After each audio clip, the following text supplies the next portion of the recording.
friends, welcome to my channel Study Zone. Never stop learning.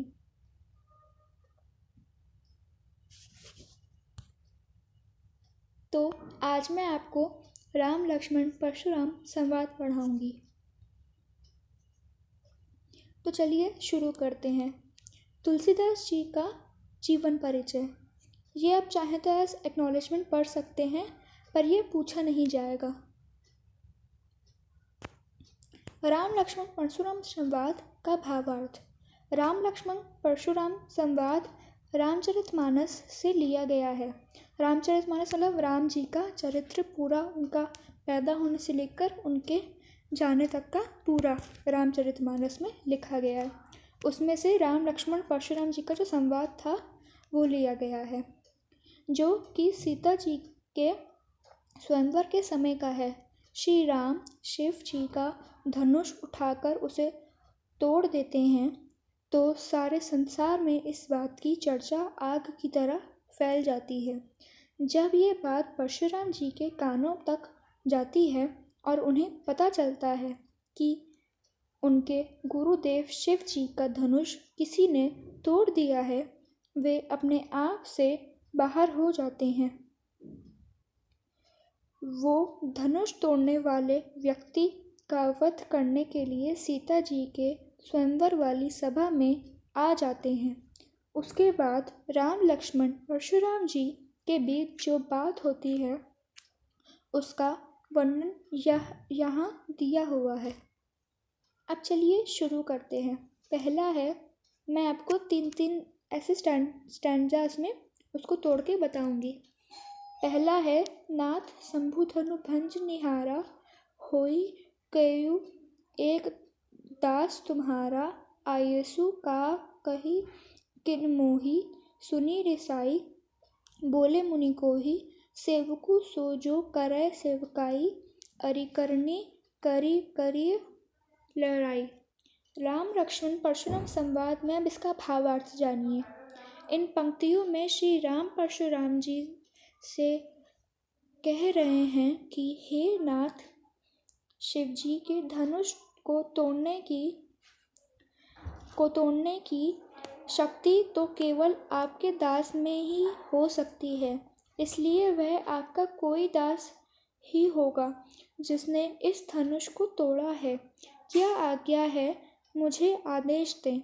यह सुनकर परशुराम जी और क्रोधित हो जाते हैं और कहते हैं कि सेवक वही हो सकता है जो सेवकों जैसा काम करे। यह धनुष तोड़कर उसने शत्रु का काम किया है और इसका परिणाम युद्ध ही है। उसने इस धनुष को तोड़कर मुझे युद्ध के लिए ललकारा है, इसलिए वो मेरे सामने आए। सुनहु राम जेहि शिव धनु तोड़ा, सह सबाहु सम सो रिपु मोरा, सो बिलगाऊ बिहाई समाजा, न त मारे जेहि सब राजा।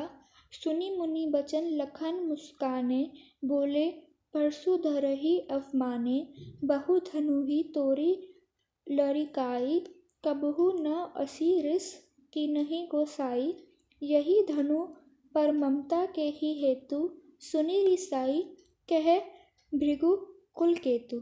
अब इसका भावार्थ जानिए। परशुराम जी श्री राम जी से कहते हैं, जिसने भी शिव जी के धनुष को तोड़ा है वह इस स्वयंवर को छोड़कर अलग खड़ा हो जाए, नहीं तो इस दरबार में उपस्थित सारे राजाओं को अपनी जान से हाथ धोना पड़ सकता है।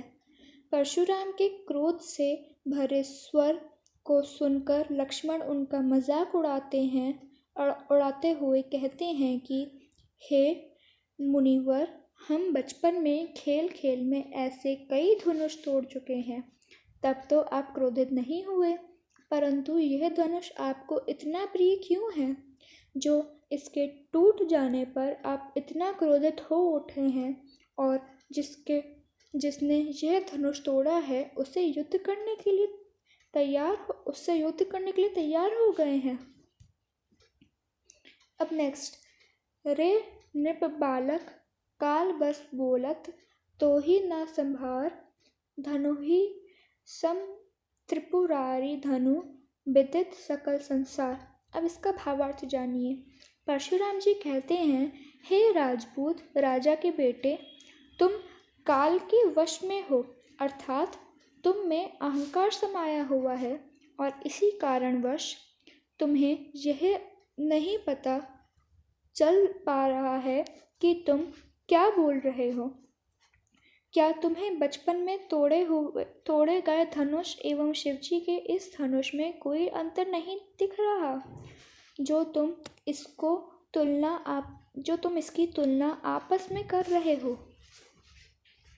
लखन कहा हंसी हमरे जाना, सुनहु देव सब धनुष समाना, का छठी लाभु जून धनु तोरे तोरे, देखा राम नयन के भोरे, छुअत टूट रघुपतिहु न दोसु, मुनि बिनु काज करिय कत रोसु। परशुराम की बात सुनने के उपरांत लक्ष्मण मुस्कुराते हुए व्यंग्यपूर्वक उनसे कहते हैं कि हमें तो सारे धनुष एक जैसे ही दिखाई देते हैं, किसी में कोई फर्क नजर नहीं आता। फिर इस पुराने धनुष के टूट जाने पर ऐसी क्या आफत आ गई है जो आप इतना क्रोधित हो उठे हैं। जब लक्ष्मण परशुराम जी से यह बात कह रहे थे, तब उन्हें श्री राम तिरछी आंखों से चुप रहने का इशारा कर रहे थे। आगे लक्ष्मण कहते हैं, इस धनुष के टूटने में श्री राम का कोई दोष नहीं है, क्योंकि इस धनुष को श्री राम ने केवल छुआ मात्र था और ये टूट गया। आप व्यर्थ ही क्रोधित हो रहे हैं।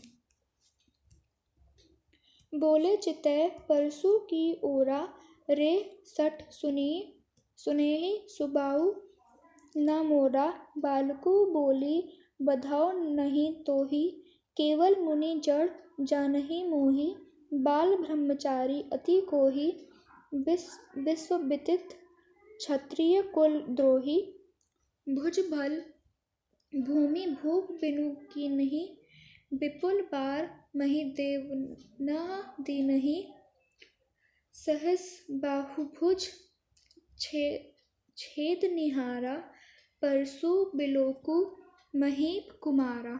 अर्थात इसका भावार्थ है, परशुराम लक्ष्मण जी की इन व्यंग से भरी बातों को सुनकर और भी ज़्यादा क्रोधित हो जाते हैं। वे अपने फरसे, मतलब जो अपने हाथ में वो लेके घूमते थे, एक एक्स था, वो उसको फरसे कहते हैं हिंदी में, फरसे की तरह देखते हुए बोलते हैं, हे मूर्ख लक्ष्मण, लगता है तुझे मेरे व्यक्तित्व के बारे में नहीं पता। मैं अभी तक बालक समझकर तुझे क्षमा कर रहा था, परंतु तू मुझे एक साधारण मुनि समझ बैठा है। मैं बचपन से ही ब्रह्मचारी हूँ। सारा संसार मेरे क्रोध को अच्छी तरह से पहचानता है। मैं क्षत्रियों का सबसे बड़ा शत्रु हूँ। अपने बाजुओं के बल पर मैंने कई बार इस पृथ्वी से क्षत्रियों का सर्वनाश किया है और इस पृथ्वी को जीतकर ब्राह्मणों को दान में दिया है। इसलिए हे राजकुमार लक्ष्मण, मेरे फरसे को तुम ध्यान से देख लो। यही वह फरसा है जिससे मैंने सहस्त्र बाहु का संहार किया था। सहस्त्रभानु उनका एक शत्रु था जिसके बहुत सारे हाथ थे, तो उन्होंने उनको मारा था। उनके एक्स से उस सहस्त्रभानु को उन्होंने मारा था। मातु पिता ही जनी सोच बस करसी, मही सखी सूर गर्भन के अर्भक, दलन परसु मोर अति घोर। अब इसका भावार्थ जानिए। हे राजकुमार बालक, तुम मुझसे भिड़कर अपने माता पिता को चिंता में मत डालो, अर्थात अपनी मृत्यु को न्योता मत दो। मेरे हाथ में वही फरसा है जिसकी गर्जना सुनकर गर्भ में पल रहे बच्चे का भी नाश हो जाता है। बेहसी लखनऊ बोले मृदुबानी, अहो मुनीसु महाभट मानी, पुनि पुनि मोहि देखाव कुठारू, चहत उड़ावन फूकी पहारू, इहाँ कुम्हड़ बतिया कोऊ नाही, जे तर्जनी देखी मरी जाही। भावार्थ: परशुराम की ढींगे सुनकर लक्ष्मण जी मुस्कुराते हुए बड़े प्रेम भरे स्वर में बोलते हैं कि परशुराम तो जाने माने योद्धा निकले, आप तो अपना फरसा दिखाकर ही मुझे डराना चाहते हैं, मानो सूख से ही पहाड़ उड़ना चाहते हो।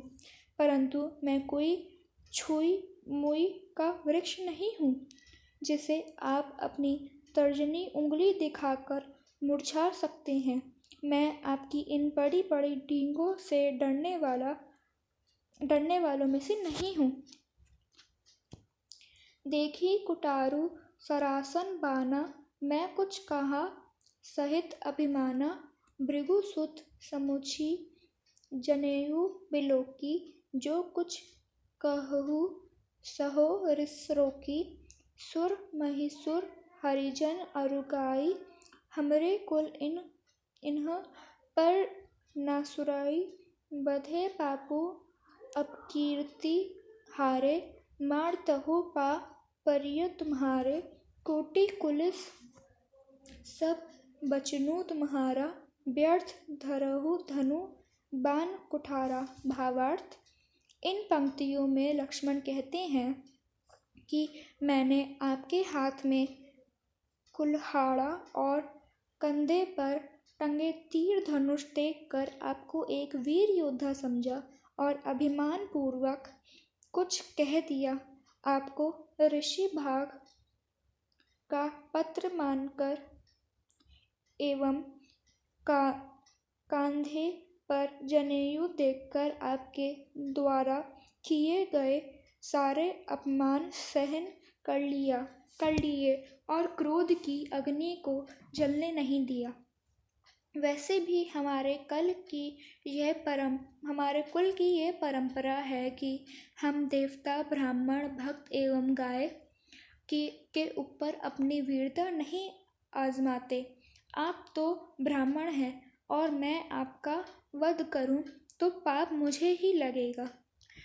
आप अगर मेरा वध भी कर देते हैं तो मुझे आपके चरणों में झुकना पड़ेगा।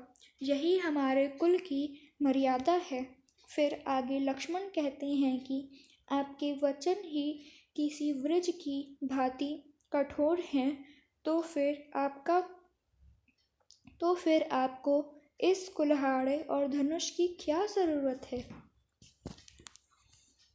जो बिलोकी अनुचित कहेयु छमुहु महामुनि धीर, सुनी सरोष भृगु बस मनि, बोले केरा गंभीर।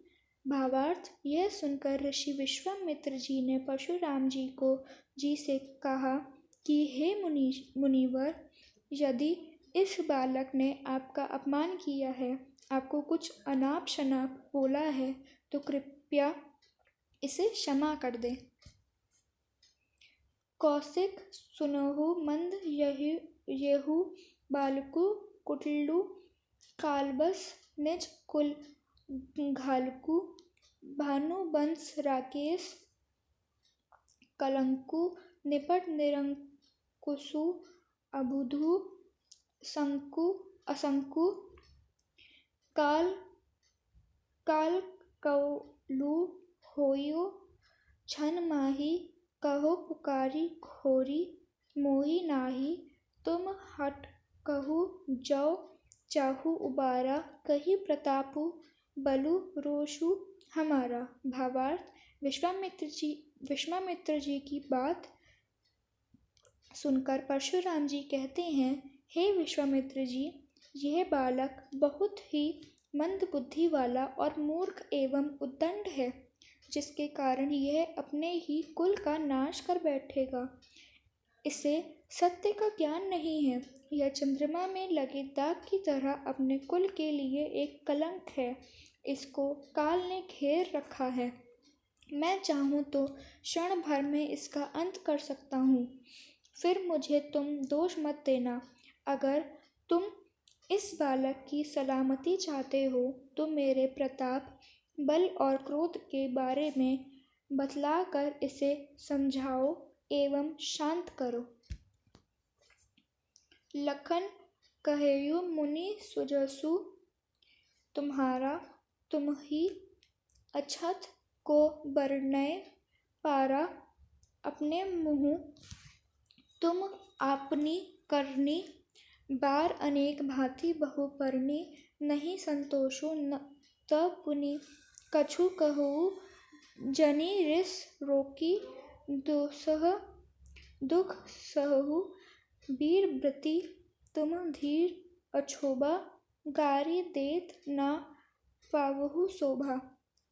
भावार्थ: प्रस्तुत पंक्तियों में परशुराम जी की बात सुनकर लक्ष्मण कहते हैं, हे मुनिवर, आप अपनी वीरता का बखान करते हुए थक नहीं रहे हो। आपने कई प्रकार से अपनी वीरता के बारे में बतलाया है। आपके बल और साहस के बारे में आपसे अच्छा भला कौन बता सकता है। अगर इतने से भी आपका मन ना भरा हो तो अपना क्रोध सहन कर खुद को पीड़ा न दें, अपितु फिर से अपनी वीरता का बखान कर लें। आप एक वीर पुरुष हैं जिनमें धैर्य और क्षमा व्याप्त है। आपके मुंह से अपशब्द शोभा नहीं देते। सूर समर करनी करही कहीं, न जना वहीं आपू। विद्यमान रन पाई रिपु कायर, कटहिं प्रतापु। भावार्थ: शूरवीर युद्ध में अपनी शूरवीरता का प्रदर्शन करते हैं।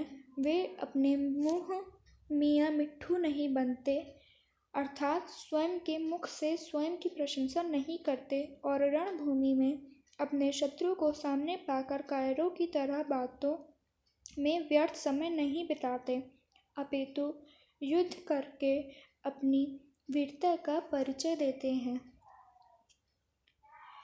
तुम्ह तो कालू हाक चनु लावा, बार बार मोही लागी बोलावा। सुनत लखन के बचन कठोरा, परसु सुधारी धरयु कर घोरा। अब जनि दय दोसु मोहि लोगु, कटुबादी बालकु बत जोगु। बाल बिलोकी बहुत मैं बाचा, अब येहू मरनिहार भा साचा। भावार्थ: प्रस्तुत पंक्तियों में लक्ष्मण जी परशुराम जी से कहते हैं कि हे मुनिवर, ऐसा लग रहा है कि आप मृत्यु को मेरे लिए हाक लगा कर बुला रहे हो। लक्ष्मण जी के इस व्यंग को सुनकर परशुराम जी बहुत ही क्रोधित हो जाते हैं और अपने फरसे को हाथ में लेकर बोलते हैं कि इस बालक के वध के लिए संसार मुझे दोष ना दे, क्योंकि इसने खुद अपने कटु वचनों के सहारे अपनी मौत को बुलाया है। मैंने इसे बालक समझकर कई बार क्षमा किया, परंतु अब ये मरने योग्य हो गया है।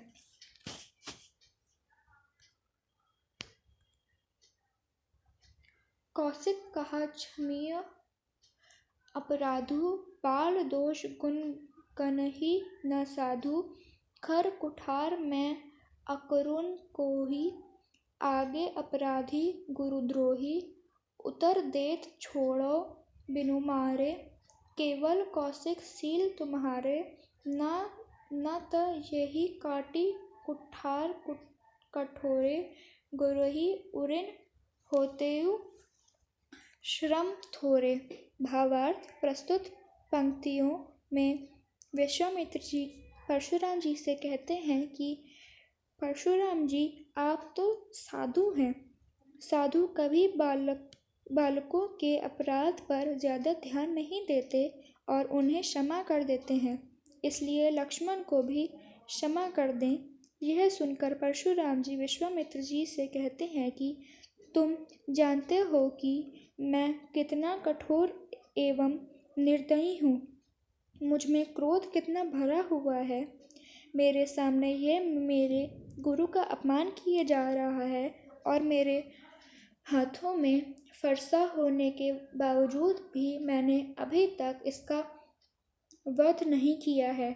अगर यह जीवित खड़ा है तो सिर्फ तुम्हारे प्रेम और सद्भाव के लिए, नहीं तो अभी तक मैं अपने फरसे से बिना किसी परिश्रम के इसे काट कर इसका वध कर देता और अपनी गुरु दक्षिणा चुका देता। गाधी सूनु कह हृदय हसी मुनिहि हरियरे सूझ अयमय खान न उखमय अजहु न बूझ अबूझ।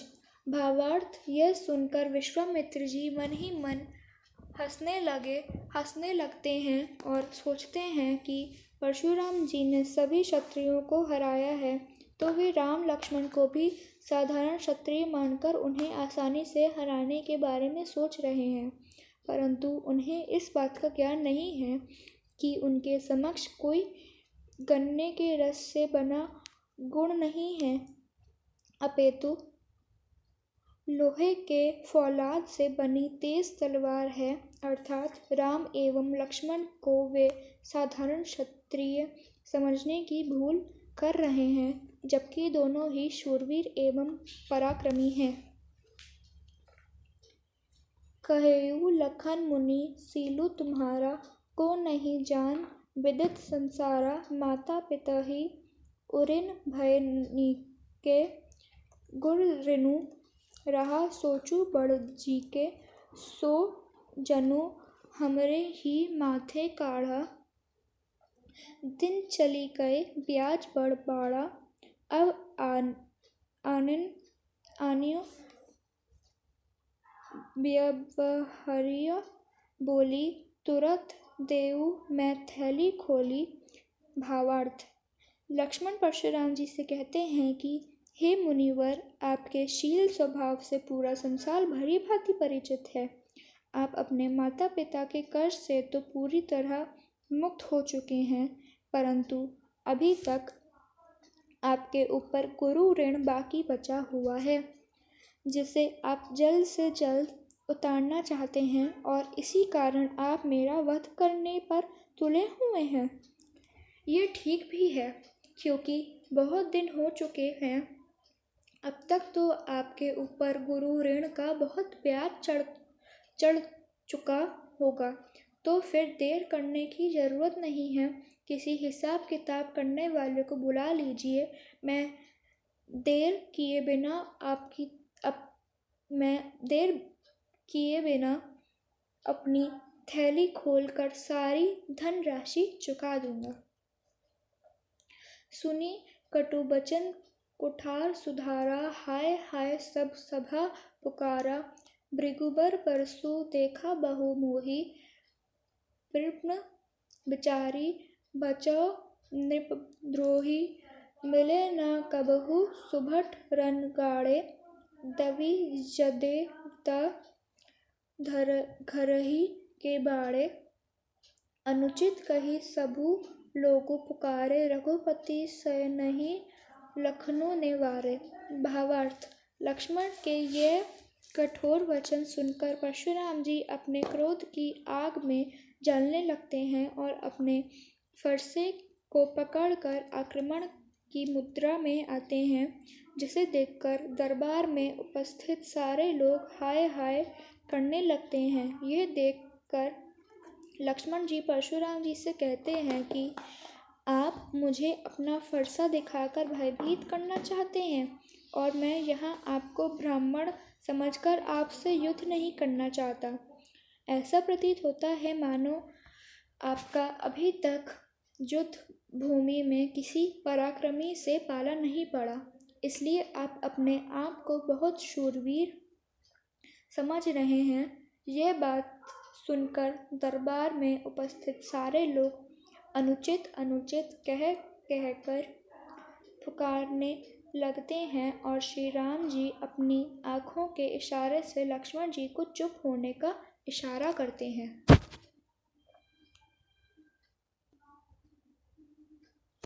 लखन उतर आहुति सरिस भृगु बरकोपु कृसानु बढ़त देखी जल सम बचन बोलू रघुकुल भानु।